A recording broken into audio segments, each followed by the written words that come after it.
Subscribe करें और bell दबाएं ताकि कोई खबर रह न जाए।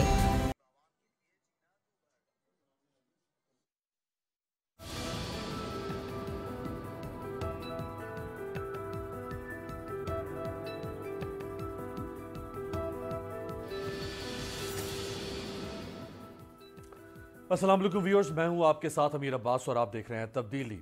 पाकिस्तान में इस वक्त इनकलाब की बातें हैं। एक तब्दीली इमरान खान साहब की है, एक तब्दीली अपोजिशन लाना चाहती है। इमरान खान की तब्दीली के खिलाफ इमरान खान साहब कह रहे हैं कि मैं हूं असल जमहूरियत। पीपल्स पार्टी और मुस्लिम लीग नून के लोग कह रहे हैं कि जी हमारी लीडरशिप है असल जमहूरियत और हमारी लीडरशिप है असल इनकलाबी। तो असल इनकलाबी कौन है, वो कैसे जन्म लेते हैं, वो कैसे जिद्दोजहद करते हैं, कौमें उनको कैसे तस्लीम करती हैं। कल एक इनकलाबी जिसके बारे में मोहम्मद ज़ुबैर साहब ने कहा था कि नवाज शरीफ बाहर बैठ के उसी तरह जिद्दोजहद कर सकते हैं जैसे इमाम खुमैनी ने ईरान से बाहर बैठ के जिद्दोजहद की थी। तो कल हमने आपको इनकलाबी खुमैनी का बताया था। आज एक और इनकलाबी, एक और जिद्दोजहद करने वाला नेल्सन मंडेला है, उसकी कहानी आपके सामने रखते हैं। 1944 में नेल्सन मंडेला ने अफ्रीकन नेशनल कांग्रेस ज्वाइन की। 1952 में वो अफ्रीकन नेशनल कांग्रेस का मरकजी डेप्यूटी सदर बन गया। उसने मुसलसल सफ़ेद फामों के मजालिम और नस्ली तासुब के खिलाफ जिद्दोजहद की। 1960 में जब स्याह फाम अफ्रीकी पुरअमन एहतजाज कर रहे थे तो सफ़ेद फामों की जानिब से उनका कत्लेआम किया गया। उस वाक़े के बाद अफ्रीकन नेशनल कांग्रेस ने अपने हुकूक के लिए गोरीला जंग लड़ने के लिए अपनी जंगजू शाख बनाने का फैसला किया और नेल्सन मंडेला ने उस शाख को मुनज़्ज़म करने में मदद की। 1961 में उसे गद्दारी के इल्जाम में गिरफ्तार कर लिया गया। कुछ दिन के बाद उसे रिहा कर दिया गया और फिर 1962 में उसे फिर गिरफ्तार कर लिया गया। 1964 में उसे उम्र कैद की सजा सुना दी गई। अपनी सजा के पहले 18 साल उसने बदनामे जमाना जेल रॉबिन आइलैंड प्रिजन में गुजारे। किसी को नेल्सन मंडेला कहना तो बहुत आसान है, लेकिन नेल्सन मंडेला बनता कितना मुश्किल है, अब सुने। जब वो बदनामे जमाना जेल रॉबिन आइलैंड पहुंचा तो जेलर ने उसे कहा कि यह जजीरा है और तुम अब यहीं मरोगे। उसे जिस कमरे में कैद रखा गया वहां लेटने के लिए ना तो कोई बिस्तर था और ना ही दीगर बुनियादी इंसानी जरूरियात की कोई सहूलत। दिन भर उससे पत्थर कूटकर बजरी बनाने की सख्त मुशक्कत करवाई जाती और रात को वो कमरे के नंगे फर्श पर दराज हो जाता। साल में उसे सिर्फ एक दफा किसी से मुलाकात की इजाजत मिलती और वो भी सिर्फ 30 मिनट के लिए। साल में वो सिर्फ 2 बार किसी को खत लिख सकता था। लेकिन ये सारे मजालिम नेल्सन मंडेला के आसाब तोड़ ना सके। उसने जेल में ही सिविल नाफरमानी की तहरीक की क़यादत शुरू की। वो जेल में भी कैदियों के हुकूक के लिए लड़ता रहा और उसे जेल में भी मजीद सजा दी जाती और कैद तन्हाई में डाल दिया जाता। वो कैदी था जब उसकी मां का इंतकाल हुआ और वो कैदी था जब उसका बड़ा बेटा कार हादसे में मारा गया, लेकिन उसे ना मां और ना बेटे के जनाजे में शिरकत की इजाजत मिल सकी।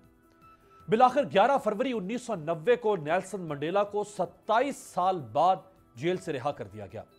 1993 में नेल्सन मंडेला की जिद्दोजहद के एतराफ में उसे अमन का नोबेल अवार्ड दिया गया और 1994 में नेल्सन मंडेला की जमात अफ्रीकन नेशनल कांग्रेस ने इलेक्शन में भरपूर कामयाबी हासिल की और नेल्सन मंडेला जनूबी अफ्रीका का सदर बन गया।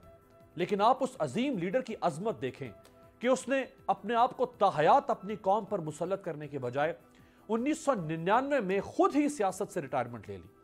वो खुद को जनूबी अफ्रीका की सियासत का ठेकेदार तो नहीं बना सका। वो अपनी कौम से यह भी तो कह सकता था कि मुझे 27 साल जेल गुजारने का इतना सिला तो दिया जाए कि मैं कम से कम 27 साल तो जनूबी अफ्रीका का हुक्मरान रह सकूं।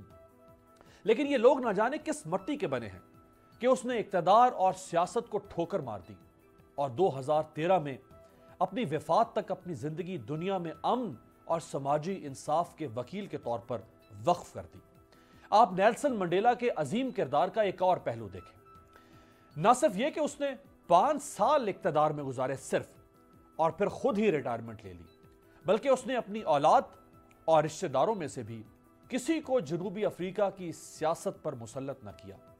3 बीवियों, बच्चों और उनकी औलादों समेत नेल्सन मंडेला के खानदान में इस वक्त 45 अफराद बनते हैं। लेकिन मंडेला खानदानी सियासत के सख्त मुखालिफ और उसे जमहूरियत के खिलाफ समझते थे। उनके नजरियात के मुताबिक सियासत में किसी भी तरह की खानदानी इजारादारी पैदा करना जमहूरी उसूलों के मुनाफी है। मंडेला जब 95 साल की उम्र में 2013 में दुनिया से रुखसत हुए तो उनके असासों की मालियत सिर्फ और सिर्फ 41 लाख डॉलर्स थी। उन असासों में उसके गांव का एक घर, जनूबी अफ्रीका के शहर जोहान्सबर्ग में एक घर और उसकी किताबों से मिलने वाली रॉयल्टी शामिल थी। उसके नाम पर कोई फैक्ट्री, कोई गैर मुल्की जायदाद, कोई ऑफशोर कंपनी, कोई अजीम शान बंगला और कोई गैर मामूली असासा नहीं था। आप इस अजीम इंसान का दौलत की हवस से पाक दिल देखें कि उसने मरने से पहले अपनी जायदाद की तकसीम की जो वसीयत लिखी थी, उसमें अपने खानदान के साथ साथ अपने उन जाती मुलाजमीन के नाम भी अपनी जायदाद का कुछ हिस्सा लिखा जिन्होंने उसकी खिदमत की थी। इसके अलावा उसने अपनी जाती जायदाद में से अपनी पार्टी के लिए भी कुछ दौलत वक्फ कर दी थी। वो पार्टी जिस पार्टी के साथ उसने अपनी सियासत शुरू की और जिस पार्टी के प्लेटफॉर्म से वो जनूबी अफ्रीका का सदर बना और उसने के हुकूक की जंग लड़ी। पाकिस्तान में कौन है नेल्सन मंडेला, कौन है इमाम खुमैनी, किसके पास है असल जमहूरियत, कौन है तब्दीली का दावेदार, कौन है इनकलाबी, इसका फैसला आप करेंगे। मेरे साथ जो मोतबर शख्सियात मौजूद हैं, मियाँ महमूद रशीद साहब, पाकिस्तान तहरीक इंसाफ के ऑनरेबल सीनियर मेंबर, सूबाई वजीर, हमें लाहौर से ज्वाइन कर रहे हैं। अली गौहर बलोच साहब, रुकन कौमी असम्बली हैं, पाकिस्तान मुस्लिम लीग नवाज, हमें फैसलाबाद से ज्वाइन कर रहे हैं। और अखुनज़ादा चटान साहब, पाकिस्तान पीपल्स पार्टी के सीनियर मरकज़ी रहनुमा, हमें ज्वाइन कर रहे हैं स्काइप पे। आगाज़ करता हूँ चटान साहब आपसे ही। सारे इनकलाबी बनने हैं, आप समेत, इमरान खान साहब भी इनकलाबी, नवाज शरीफ साहब भी इनकलाबी। सर कौन है इनकलाबी? देखिए जी, हर वो बंदा इनकलाबी है जो अवाम के लिए, जो अपने मुल्क के लिए, अपने लोगों के लिए जदोजहद करते हैं और एक उसूल के तहत जदोजहद करते हैं और उसका सारा जदोजहद अवाम के लिए हो, जमहूरियत के लिए हो, आइन की पासदारी के लिए हो, वो सारे इनकलाबी है। इनकलाब है तब्दीली का नाम, इनकलाब है चेंज का नाम। मुल्क के अवाम के लिए इस तरह के कवानीन लाना कि इनकी जिंदगी में चैन लाए, सुकून लाए, अपने लोगों के लिए इस तरह का इक़दाम करना कि इसका कौम आगे जाए, जिंदगी सुकून से गुजारे। तो हर वो बंदा इनकलाबी है जो अपने कौम के लिए, अपने मुल्क के लिए, इनकी जिंदगी को बदलने की जदोजहद करते हैं, वो सारे इनकलाबी है। तो नेल्सन मंडेला जैसा कौन सा इनकलाबी है सर पाकिस्तान में?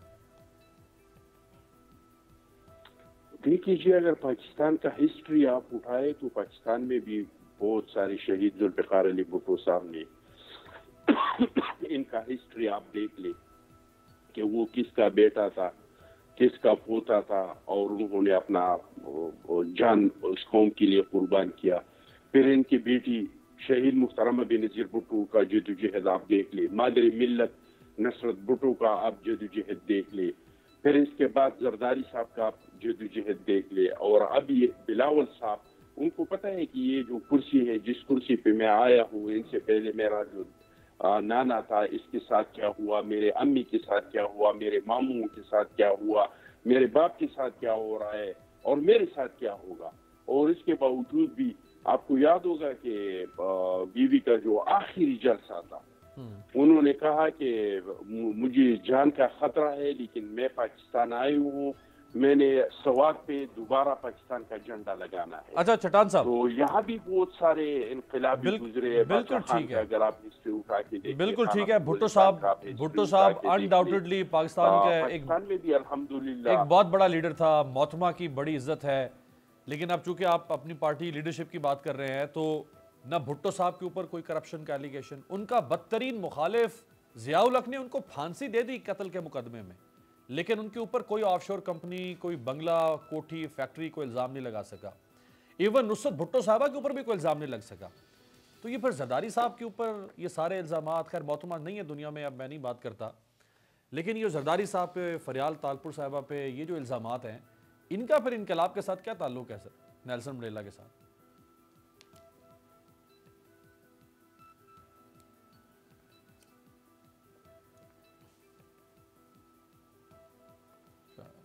दोबारा कनेक्ट करें, मेरा ख्याल कनेक्ट नहीं हो रहा। अली गौहर बलोच साहब, सर ये 27 साल जेल में गुजारे नेल्सन मंडेला ने और उसने कॉम्प्रोमाइज़ करने की उसके पास ऑफर थी, उसने कॉम्प्रोमाइज़ नहीं किया। आपने तो 27 महीने भी जेल में नहीं गुजारे सर।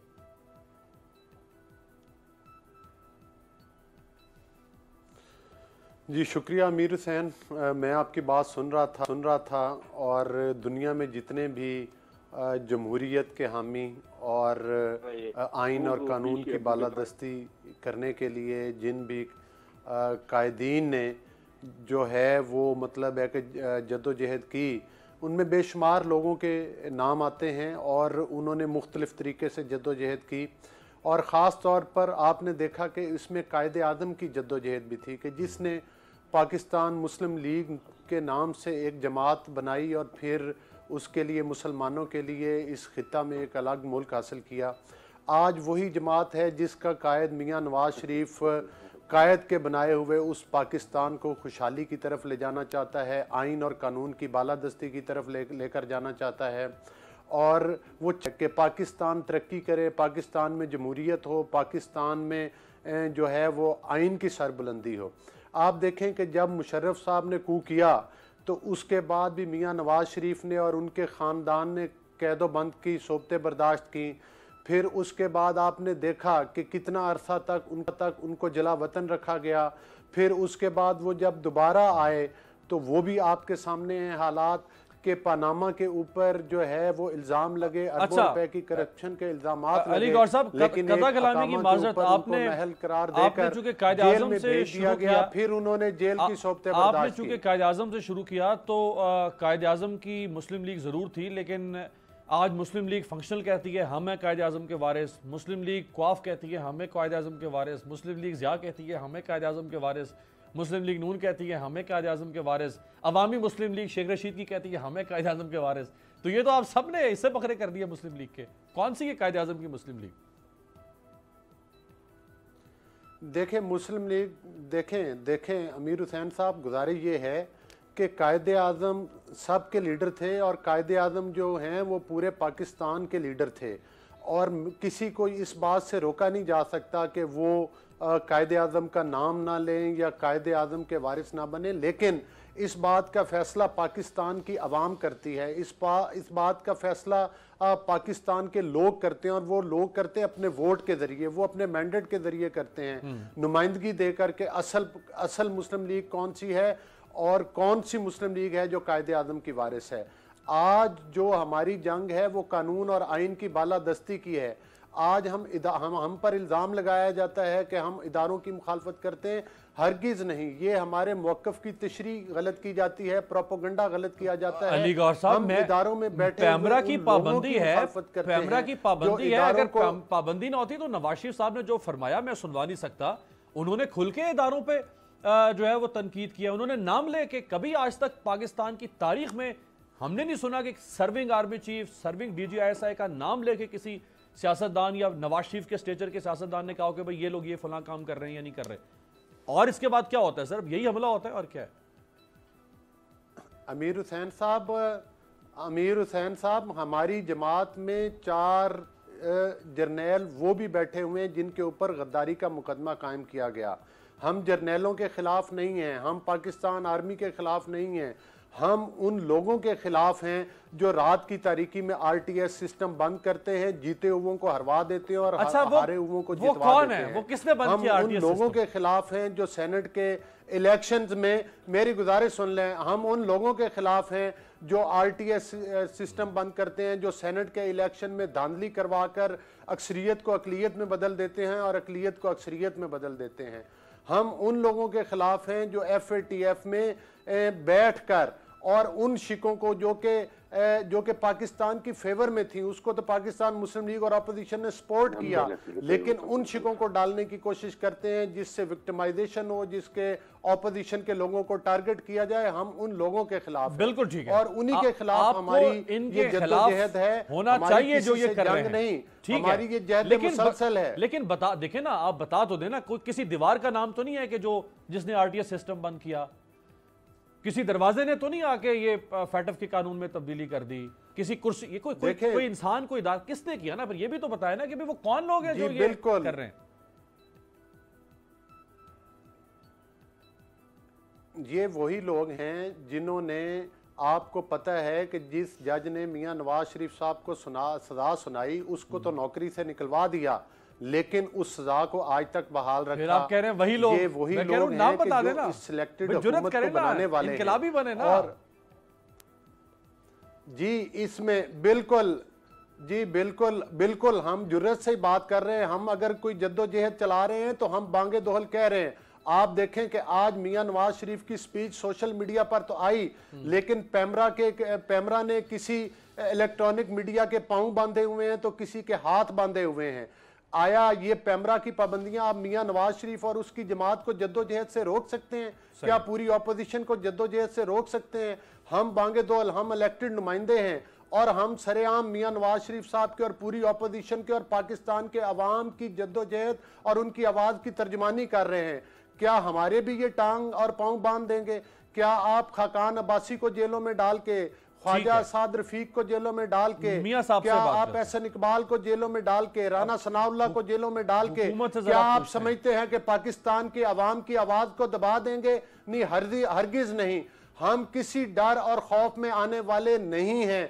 हम सिर्फ अल्लाह ताला की ज़ात से डरते हैं और पाकिस्तान के अवाम के जो उनका बयान है, जो उनके ज़मीर की बात है, हम उसकी तर्जमानी करना जानते हैं और हमारा इशारा क्लियर कट उन लोगों के खिलाफ है। और हमारी ये जद्दोजहद जब तक ये पाकिस्तान ये कैसी जिद्दोजहद बना था, ये कैसी जिद्दोजहद और उसी आइन के तहत ही चलेगा इंशाअल्लाह ताला। अच्छा मियां महमूद रशीद साहब, अब आप हुकूमत में हैं, ये फरमा रहे हैं कि वही वो लोग जिनके खिलाफ, उनके खिलाफ अब आप हुकूमत में हैं, आप बताएं कि वही लोग कौन है जिन्होंने आरटीएस बंद कर दिया? वही लोग कौन है जिन्होंने चेयरमैन सेनेट के इलेक्शन में ऑपोजिशन को शिकस्त दिलवा दी? कौन है सर वही लोग? आप तो नहीं, कहीं हुकूमत की तरफ तो नहीं इशारा? देखिए अमीर अब्बास, पहली बात तो मैं थोड़ी सी बात करना चाहता हूँ। मुझे बड़ा अफसोस हुआ कि ये मुकाबला कर रहे हैं अपनी मुस्लिम लीग का कायद आज़म की मुस्लिम लीग के साथ, और नवाज शरीफ का कंपैरिजन कर रहे हैं हज़रत कायद आज़म रहमतुल्लाह अलैह के साथ। अस्तग़फिरुल्लाह। कहाँ कायद आज़म मोहम्मद अली जिन्ना बाबा कौम, और कहाँ ये अरबों रुपए के लुटेरे और डाकू जिन्होंने इस मुल्क को लूटा हुआ है। इन्हें कोई तज्जिया करते वक्त ही खुदा का खौफ कर लेना चाहिए। भले अपनी नून लीग को ये भी कहें, लेकिन कायद आज़म की लीडरशिप के साथ नवाज शरीफ का कंपैरिजन ये कर रहे हैं। शर्म आनी चाहिए इस तरह की बातें करते हुए। बाकी रही मुस्लिम लीग आपकी जैसी भी है, आप उसे जो भी नाम दें, लेकिन कायद आज़म के मुकाबले पे आप नवाज शरीफ की बात करते हैं। कौन है नवाज शरीफ? इसकी पैदाइश, सियासी जन्म इसका कैसे हुआ?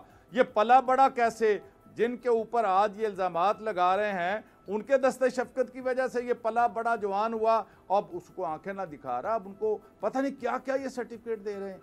इनमें हिम्मत जुर्रत है तो खुल के ये बात करें ना। ये कहते हैं जी वो जो इनको लाने वाले थे उनके खिलाफ जंग है। भाई हमें लाने वाले तो अवाम थे। पीटीआई ने 1,70,00,000 वोट लिए हैं आम इंतखाबात में। मुस्लिम लीग नून ने 1,20,00,000 वोट लिए हैं। आप लाने वाले तो अवाम लेके आए हमें इक्तदार में, उनके खिलाफ आपने तबले जंग बजा दिया। शौक पूरा कर लें। इन्हें असल में अमीर अब्बास, इनको चस्का पड़ा हुआ है इक्तदार का। ये बेरोजगार हो गए हैं। अवाम तो जो होना था ये बेरोजगार हो गए हैं। किक बैक, कमीशन और लूट घुसूट। चले मियां साहब, ये तो आपने मियां साहब ये तो आपने मान लिया ना। 2 साल मियां साहब मेरी बात सुन लेना जी। सिर्फ 2 साल हम इक्तदार में आए हैं और ये इन्हें बर्दाश्त नहीं है। ये 30 साल इक्तदार में रहे हैं, कौम ने इन्हें बर्दाश्त किया है। इन्हें बिहेव करना चाहिए, अपोजिशन के तौर पे बिहेव करें। ये हमें बर्दाश्त करें, ये हमें मौका दें। 2 साल में से 6 माह कोरोना का निकल गया। अब इमरान खान 22 साल की जद्दोजहद के बाद इक्तदार में आए हैं, अवाम की ताकत और अवाम के वोट से। ये जो मर्जी अजम्पशंस करते रहें। मैं इनसे ये पूछता हूं कि अगर कोई हमें लेके आया था तो इलेक्शन से अगले दिन नतायज को मुस्तरद कर देना चाहिए था। मैदान में निकलते, कहते ये जनाब कोई और इन्हें लेके आया, हम नहीं मानते इनको। वो इसको मुस्तरद नहीं किया इन्होंने। कितनी पिटीशन इन्होंने जारी की थी इलेक्शन के इंतखाबात के अंदर धांधली के बारे में। वो इलेक्शन तो इन्होंने मुस्तरद कर दिया था। करने के बाद 25 जुलाई को इलेक्शन हुआ, 26 जुलाई को इन्होंने मुस्तरद कर दिया। हाँ, इस्तीफा नहीं दिए या हल्फ इन्होंने उठाया था। तो फिर बाहर निकलते ना, फिर बिलों में क्यों घुस गए थे? इन्हें फिर बाहर निकलना चाहिए था ना। अब ये 1.5-2 साल के अंदर जब इनकी करप्शन के केसेस मंतकी अंजाम की तरफ बढ़ रहे हैं, अब इन्हें जमहूरियत याद आ गई। जब ये अपोजिशन में होते हैं इन्हें कानून याद आ जाता है, जमहूरियत याद आती है, कानून की बालादस्ती, अदलिया की आज़ादी, ये सारे नारे इन्हें बड़े अच्छे लगते हैं और इनके लिए ये जद्दोजहद करते हैं। जब ये इक़्तिदार में होते हैं हर वो काम तोड़ते हैं जिस तरह कानून को रोंदा जाता है। अच्छा मियां साहब, आज पाकिस्तान की इस्तेहकाम के मियां जो साहब, जामन अदारे हैं इनके बारे में जिस तरह से ये रकीक हमले कर रहे हैं वो पाकिस्तान का दुश्मन भी नहीं कर सकता। मियां साहब, रवानी में आपने एक सच बोल दिया है, वो ये है कि आपने कहा कि अवाम तो हो ही गई है बेरोजगार, ये भी बेरोजगार हो गए हैं। अब अवाम की जो बेरोजगारी है, यानी आपके आटा जो है उसका बहरान, आटे का बहरान फिर शिद्दत इख्तियार कर रहा है। खुद वज़ीर आज़म ने तस्लीम कर लिया अब तो महंगाई, और कल वो कह रहे हैं जी पीर को हम जनाब महंगाई के खात्मे का काम शुरू कर रहे हैं। लाहौर में रोटी की कीमत बढ़ने लगी है परसों से, आपको मैं पहले बता रहा हूं। तो ये इसमें तो अब इनका कोई कसूर नहीं है ना, हुकूमत तो आपकी है।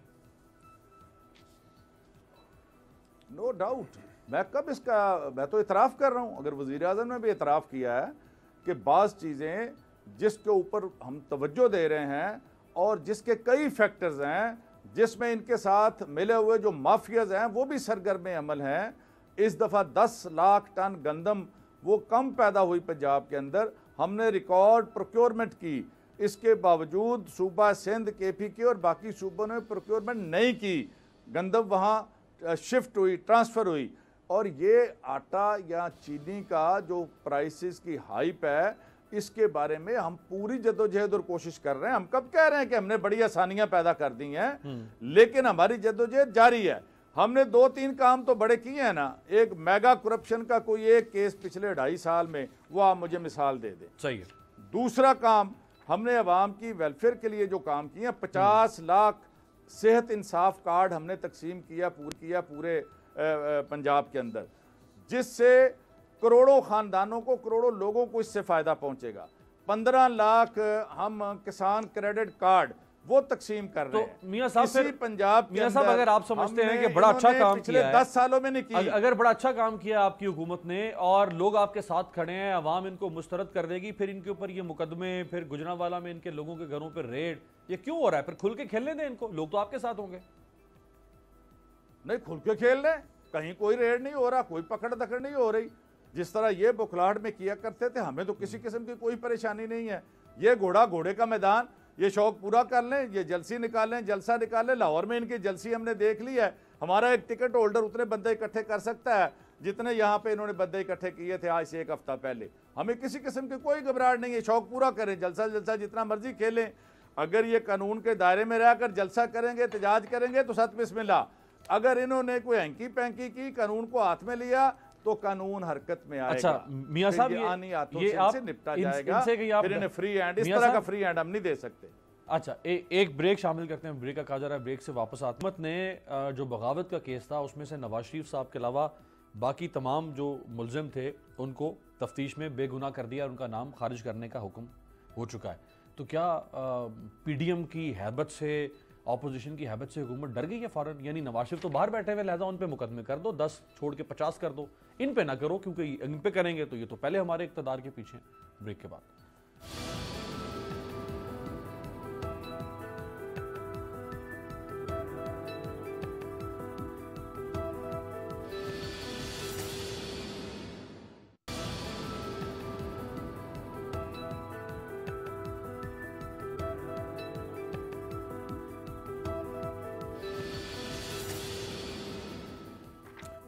ब्रेक के बाद खुश आमदेद। अखुनज़ादा चट्टान साहब, आवाज़ आ रही है आपको?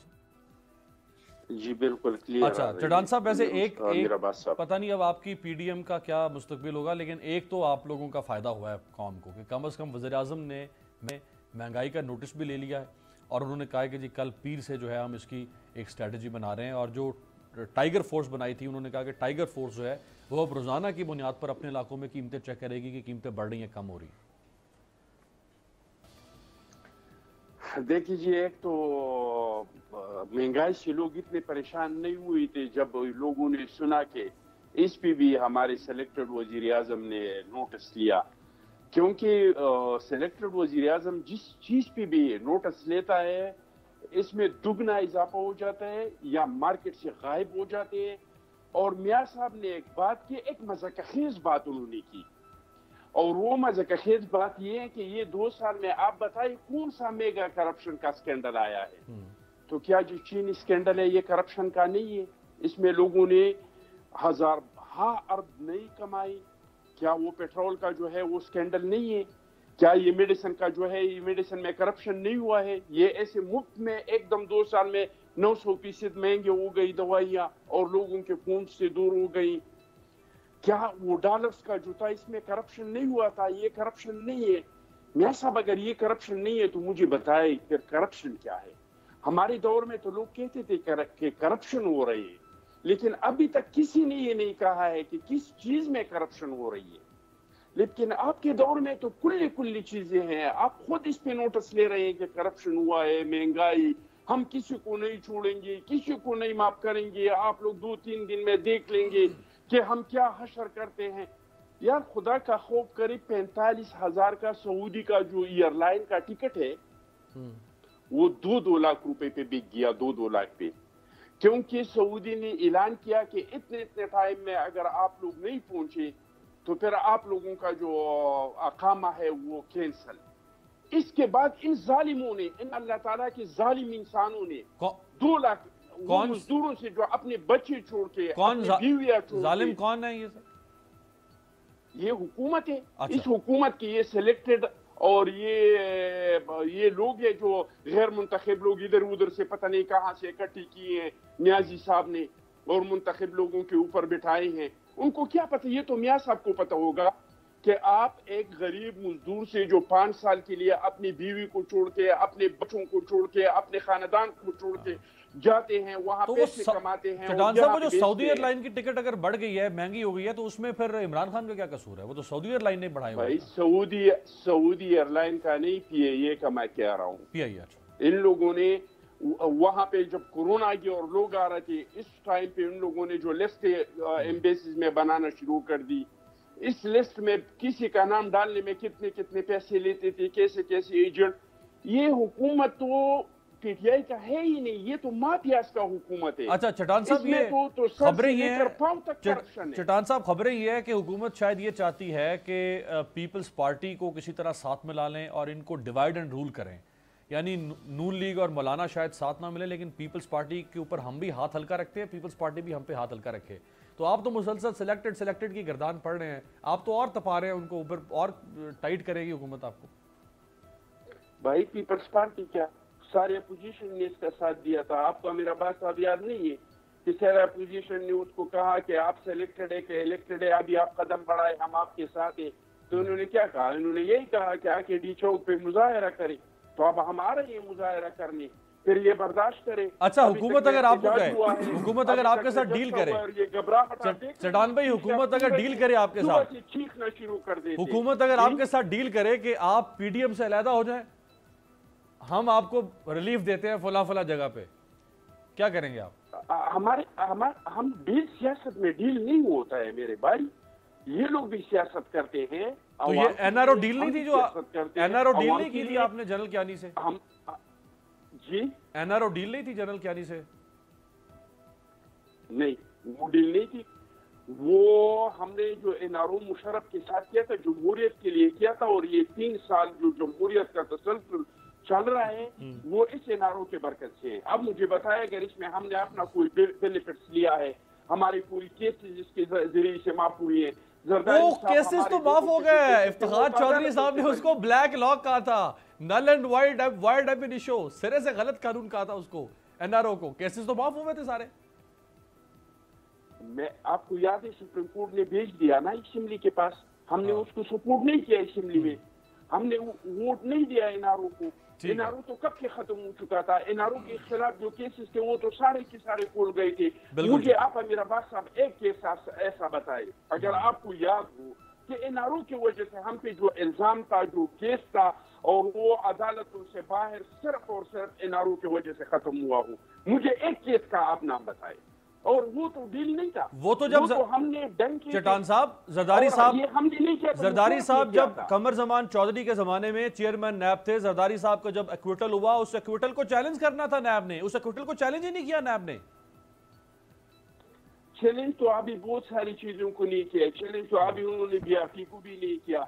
चैलेंज तो अभी उन्होंने मालूम जब्बा को भी नहीं किया, चैलेंज तो फिरदौसा शखवान का केस कब किया उसको भी नहीं किया, बुखारी का केस खत्म हुआ उसको भी नहीं किया। आगे बढ़ते हैं। अली गौहर बलोच साहब, अली गौहर बलोच साहब के पास जाते हैं। अली गौहर बलोच साहब, बार बार सवाल जो है वो नवाज शरीफ साहब की, जाहिर बात अगर वो कायद हैं तो फिर उनकी एब्सेंशिया का सवाल है। मरियम नवाज शरीफ साहिबा ने एक ताना दिया है कुछ दिन पहले इमरान खान साहब को। हमेशा होता ये कि कारकुन जब कुर्बानी देने का टाइम आता है तो लोग कंटेनर में छुप जाते हैं और कारकुनों को, निहत्ते कारकुनों को आगे कर देते हैं। जी अली गौहर बलोच साहब, चले इमरान खान कंटेनर में छुप गए थे, कंटेनर तो पाकिस्तान में ही था ना। अब नवाज शरीफ साहब यहाँ पे कौम को अपनी आगे करके और खुद लंदन बैठे हुए।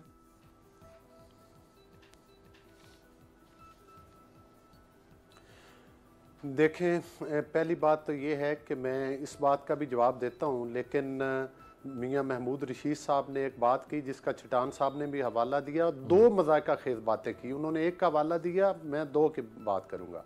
इन्होंने कहा कि अगर ये खिलाफ कानून कोई बात करेंगे अपनी इस जद्दोजहद में और अपने इस जो भी हमारे एहतजाज होंगे, जलसे होंगे, मैं इनसे गुजारिश करता हूं कि जब इन्होंने असम्बली हाल के ऊपर हमला किया और इनके सिलेक्टेड लीडर ने कंटेनर पर खड़े होकर असम्बली के ऊपर लानते भेजी, जब पीटीवी पर आपने हमला किया तो क्या उस वक्त कानून नहीं तोड़ा था? जब आप कंटेनर पर खड़े होकर बड़के लगाते थे कि हम वजीर आजम हाउस पर हमला करेंगे और वजीर आजम को गिरबान से घसीट कर लाएंगे, क्या ये तरबियत की उस वक्त आपने लोगों ने?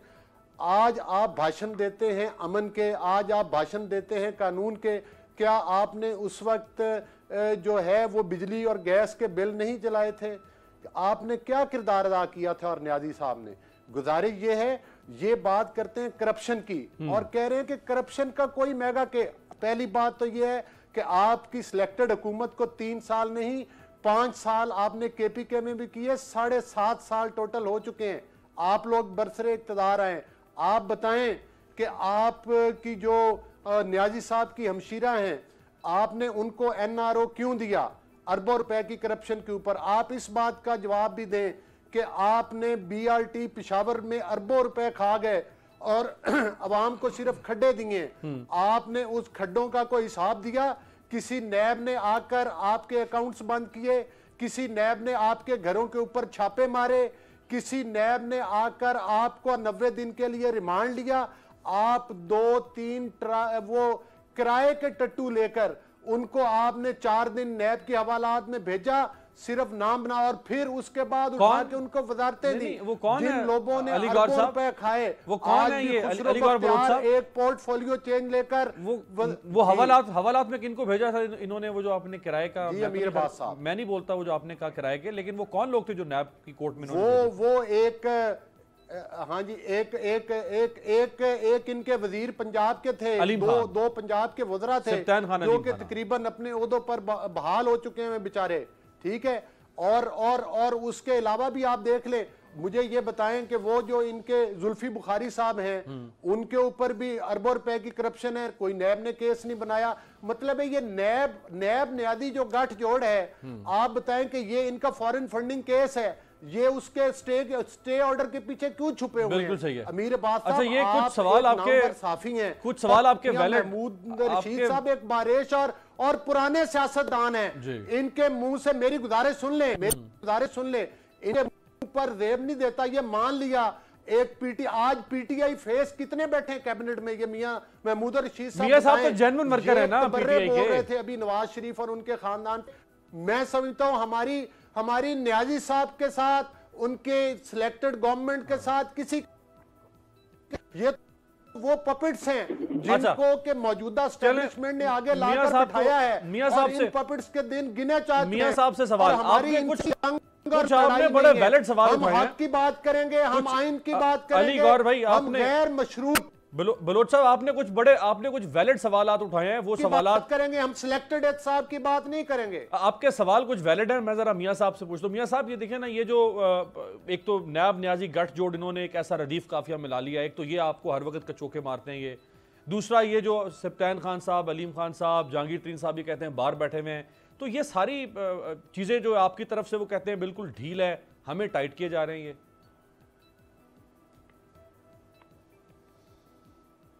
देखें, बात ये है कि ये नैब न्याजी गठजोड़ की बड़ी तकलीफ है। ओ टीसें उठ रही हैं, जान पर बनी हुई है।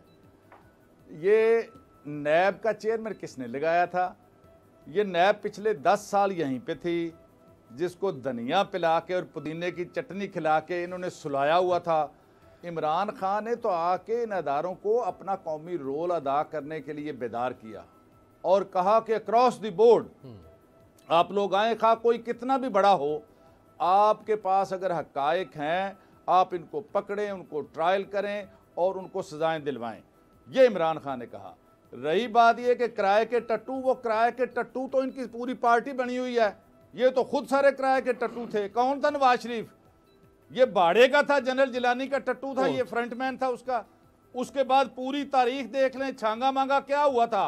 वो जो घोड़े गधे इन्होंने इकट्ठे किए हुए थे, उन गधों की ये बात करें तो मैं उसका जवाब नहीं दे सकता। ये अपने गिरेबान में झांके जरा और अपनी तारीख देखें कि ये कहां से नेल्सन मंडेला पैदा करने चले हैं। वो खुद लंदन में बैठा हुआ है और वहां से जो बकवासियात हो रही हैं पाकिस्तान के बारे में, वो नैरेटिव लोगों को सिखाया जा रहा है जो पाकिस्तान के दुश्मन इस्तेमाल कर रहे हैं आज तक, पाकिस्तान की फौज को कमज़ोर करने के लिए, पाकिस्तान को गैर मुस्तहकम करने के लिए, पाकिस्तान को तनहा करने के लिए। ये अपने हलफ से गद्दारी के मुर्तकिब हो रहे हैं। नवाज शरीफ साहब इस जिद में, धौंस और धांधली में, और उनकी जो ज़हनी कैफियत है वो भी नॉर्मल नहीं है। वो मुकदमात के अंदर उन्हें ये पता है कि कोई नहीं बचेगा।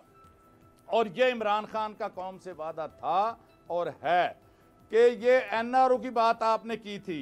ये कहते हैं जी कौन सा एनओआर, और बीबी वापस कैसे आई थी, नवाज शरीफ वापस कैसे आया था सियासत में? उस एनआरओ के जरिए 3150 केसेस, जिसमें मर्डर तक के केसेस थे, वो सारे केसेस माफ हुए थे। इनकी याददाश्त इतनी कमजोर है, मैं इन्हें याद दिलाता हूं। और जो लूट मार के नए नए नित नए तरीके इन्होंने इख्तियार किए, ये जो पापड़ बेचने वालों से टीटियां लगी हैं, ये तो जरा मुझे बताएं। ये हमजा शहबाज, ये सलमान शहबाज, ये भाग क्यों गए हैं? और अपने ताए के पास ये इस तरह भागे हैं कि ये अरबों रुपए के जो केसेस जिनके डॉक्यूमेंट्री एविडेंस हैं, हिसार एंड कंपनी 7.5 अरब रुपए की टीटियां, कोई बताए कि वो पैसे इनके अकाउंटों में किसने डाले, इनके अकाउंटों से, उन अकाउंटों से निकल के इनके अकाउंट्स में कैसे गए, हमजा में कितने गए, सलमान के पास कितने गए, शहबाज शरीफ के पास कितने गए, नुसरत शहबाज के पास कितने गए, टोटल से कौन कौन सी जायदादें 9 अरब से ज्यादा बनते हैं। मियां साहब, मियां साहब, आपकी इजाजत से एक ब्रेक शामिल करनी पड़ी है, ब्रेक से वापस आते हैं, यहीं से कंटिन्यू करते हैं। और अब अगर opposition full scale political war शुरू कर देती है तो हुकूमत के पास ऑप्शन क्या होगा? ब्रेक के बाद।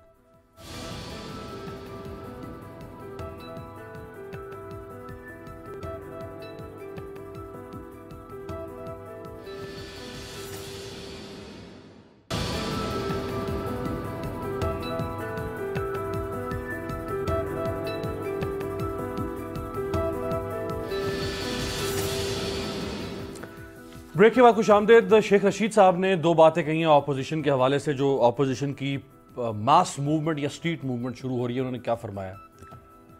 अपोजिशन को कहना चाहता हूं कि कोरोना फैलने का भी अंदेशा है और दहशतगर्दी का भी अंदेशा है। मैं फिर दोहराता हूं, कल ये ना कहना कि शेख रशीद ने पहले कह दिया था। जी अली गौर बलोच साहब, आपसे आगाज करूंगा। देख ले, शेख साहब ने आपको आज ही वार्न कर दिया है, फिर कल को खुदा ना खास्ता आपकी वजह से कोरोना फैल गया, कोई और हादसा हो गया तो फिर आप ना कहिएगा कि आपको बताया नहीं था।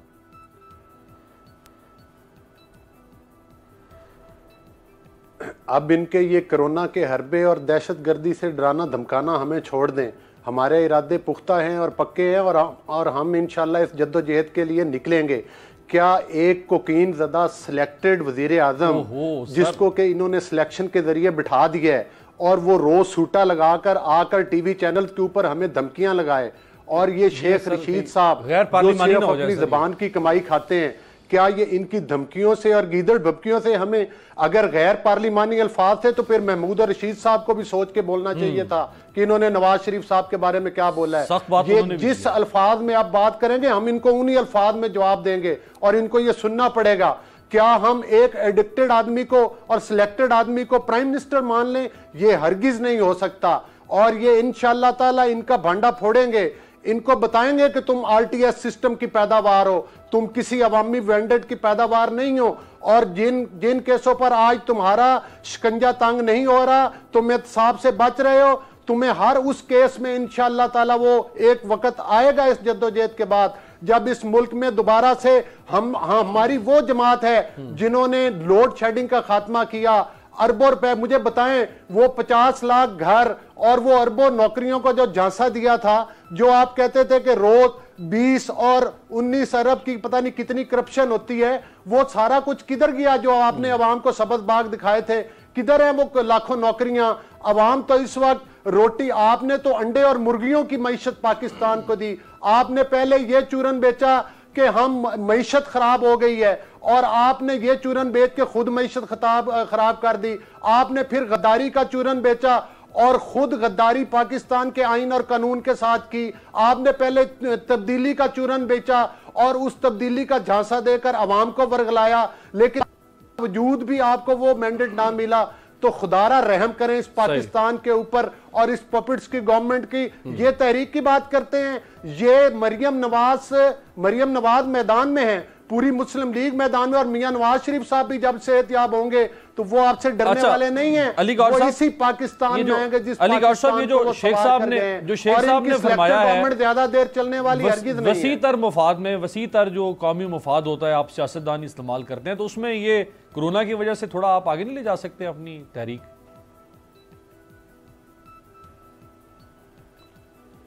नहीं, कतई तौर पर हमारी तहरीक जो है, पहली बात तो यह है कि कोरोना बिल्कुल अल्हम्दुलिल्लाह काफी हद तक कंट्रोल है और कोरोना के वो असरात नहीं हैं। लेकिन आप बात सुने, हम कोरोना से लोगों को बचाएं और भूख और अफलास से लोगों को मार दें। महंगाई से लोग नहीं मार रहे, बेरोजगारी से लोग नहीं मार रहे, गुर्बत से लोग खुदकशियां नहीं कर रहे। और यहां पर इनकी सूरत हाल ये है कि ये इन्हीं के दौर में आप देखें कि साहिवाल में क्या सान्या हुआ था और उसके जो जिम्मेदार थे उनके खिलाफ कोई एक्शन लिया गया?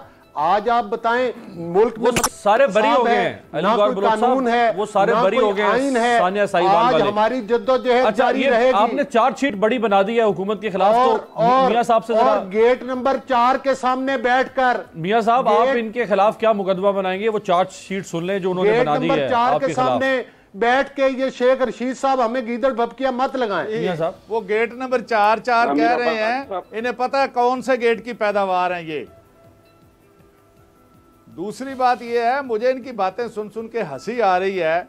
ये ऐसे चैंपियन बने हुए हैं तरीके चलाने के, इतनी बढ़ बढ़ के बातें कर रहे हैं। इन्हें कोई पूछे इनकी तारीख तो बताएं जद्दोजहद की, कि इन्होंने जद्दोजहद की कब है। इन्होंने जनाब वो भाई लोगों के सदके इन्हें इक्तदार मिला, और जब इक्तदार में आए तो उनके साथ मिलके जमहूरियत की बात करते हैं। जमहूरियत से मुंतखब वजीर आजम जुनेजो के पीठ में खुरा चोप दिया और उनके साथ मिलके फिर चीफ मिनिस्टर बन गए। उसके बाद पूरी तारीख उठाकर देख लें, इन्होंने कब कब क्या जद्दोजहद की। जब मुश्किल वक्त आया, हाथ जोड़ के लिख पढ़ के माफीनामे 10 साल के जद्दा भाग गए सुरूर पैलेस, और अब फिर वो मौत के किनारे पहुंच के कि मैं आज मरा के कल मरा, प्लेटलेट्स की कहानी बना के ये लंदन यात्रा कर गए और वहां से बैठ के ये इनकलाब लाने जा रहे हैं। और मेरे भाई सोचो, पाकिस्तान के करोड़ों लोग इतने बेवकूफ नहीं हैं। चट्टान साहब भी हंस रहे हैं, पता नहीं आपकी बातें अच्छी लग रही हैं उन्हें, वो वहां पर आम मौज मेले करें और यहाँ आप गरीब के बच्चों को कहें जी तहरीक चलाएं, और मौलाना फजलुर रहमान को कहें जी मदरसे के बच्चे लेके आ जाओ, तहरीक में जान पैदा कर दो। ये वो दौर अब नहीं है, 80 और 90 की दिहाई नहीं है। ये सारे दूध पीने वाले मजनू हैं, ये चूरी खाने वाले मजनू हैं, कोई कुर्बानी देने वाला नहीं है। नवाज शरीफ जब लाहौर उतरा था तो उन्होंने कहा था, मुझे कहते थे नवाज शरीफ कदम बढ़ाओ, हम तुम्हारे साथ हैं। तो लेकिन जब पीछे मुड़ के मियां साहब एक तारीखी हवाला, मियां साहब एक तारीखी हवाला आपको दे दूं, खुदा के वास्ते एक तारीखी हवाला। मियां साहब एक तारीखी, देखिए एक नवाज शरीफ उतरा था जब वो सजा याफ्ता था, जब वो गिरफ्तारी देने आया था। मैं आ रहा हूँ, चट्टान भी आ रहा हूँ, मैं आ रहा हूँ आपके पास आ रहा हूँ। एक नवाज शरीफ उतरा था परवेज मुशर्रफ के जमाने में भी, लेकिन वापस भेज दिया गया था। तो जुर्रत तो की रहा नवाज शरीफ ने परवेज मुशर्रफ के खिलाफ।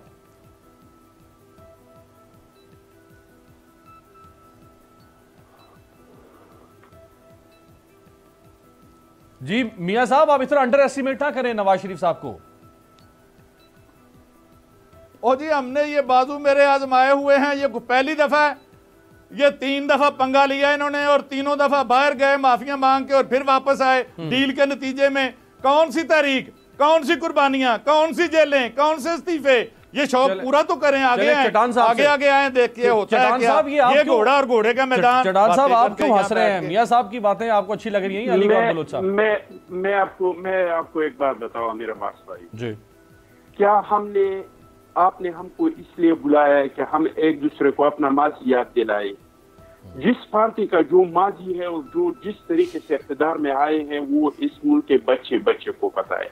आप इनसे ये पूछिए कि आप लोगों के 2 साल हो गए, ये 2 साल में आपने अवाम के लिए किया क्या, ये बताया। आप लोगों ने 1 करोड़ नौकरियों का वादा किया था, कितनी नौकरियां दी, या बेरोजगार कितना किया।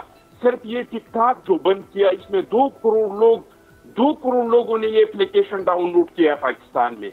क्या इमरान याजी को 2 करोड़ लोगों ने वो सारा जो सिलेक्टेड और इधर उधर से वो मिला के 2 करोड़ वोट उसको मिला है इन लोगों से? क्या फोन पे, टेलीफोन पे, ये जो सेलफोन है, इस पे लोग अगर कुछ पैसे पिलाते हैं, गलत फिल्में देखते हैं, तो क्या आप मोबाइल को भी बैन कर दिया? मोबाइल को बंद कर दिया। टिकटॉक से कितने लोग इन लोगों ने बेरोजगार कर दिया। आपने 50 लाख घरों का वादा किया था, क्या आपने 50 लाख घर लोगों को दी? और ऊपर से माजी याद दे रहा, ये कहता है कि अपोजिशन के नैरेटिव। मियां साहब, अपोजिशन के नैरेटिव तो ये है कि आईन और दस्तूर पे अमल दरामद होना चाहिए। लेकिन जब मुहतरम इमरान याजी साहब ने ईरान में कहा था कि ईरान में दहशतगर्दी हो रही है, वो क्या था? उन्होंने जो अमेरिका में कहा था कि हमने अलकायदा को ट्रेनिंग दिया, हालांकि अलकायदा को पाकिस्तान के आईएसआई ने ट्रेनिंग नहीं दिया है, अलकायदा को CIA ने ट्रेनिंग दिया है। और ये बहुत बहुत शुक्रिया चटान साहब, मियां महमूद रशीद साहब, अली गौहर बलोच साहब। दामन वक्त में इतनी गुंजाइश थी, आपसे मुलाकात होगी अगले हफ्ते। देखते रहिएगा तब्दीली।